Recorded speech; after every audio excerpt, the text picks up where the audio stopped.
Hi guys. Dito kami sa fabricating area. Oh, may ikukwento ako sa inyo. Ganito Aray yan. ko. Kaninang pagpasok namin dito sa Empasi. sa Timpasig.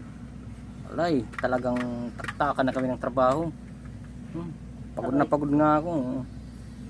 Pagpawis-pawisan na. Yung isang kasama ko, yan. Pawis na pawis yan. Kanina pa yung pagod na pagod. Aray ko. Yan. Nag-building pa kami ng pipe, ng tubo.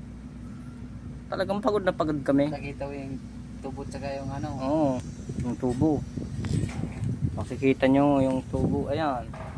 Ilang piraso lang yan. Tapos yan yung ginagawa namin, oh. Kanina, ang init na init dyan. Ang init ng init. Ng init. Ay putang ina, ang dami na. Oo. Makita nyo ito, talagang maawa kayo sa amin. Sobra namin kasing Sipag. sipag. Sipag talaga kami. Talagang full time namin yung tinatrabaho. Walang pahinga. Walang pahinga. Babad sa init. Kanina pa kaming nababad sa init. Oh. 9:30 na gano'n. Ang out namin dito ay 10:30. 10:30, 11:30. Tik-tik. Yung 10:30 pala ay pahinga na namin yun hanggang 11:30 kasi ganoon talaga, hindi kami nagpapahinga. Pagod na.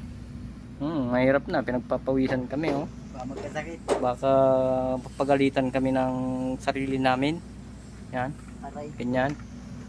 Yung kasamahan ko, oh, tingnan mo, oh. Pagod na pagod. Pagod, oh. Kaupo. Pulang-pula ng ang Mukha. mukha. Pagod na pagod. Ganun kami kasipag. Hayaan ninyo pag lalong sisipagan namin mga 9:30 pahinga na. Sige guys, salamat sa panonood.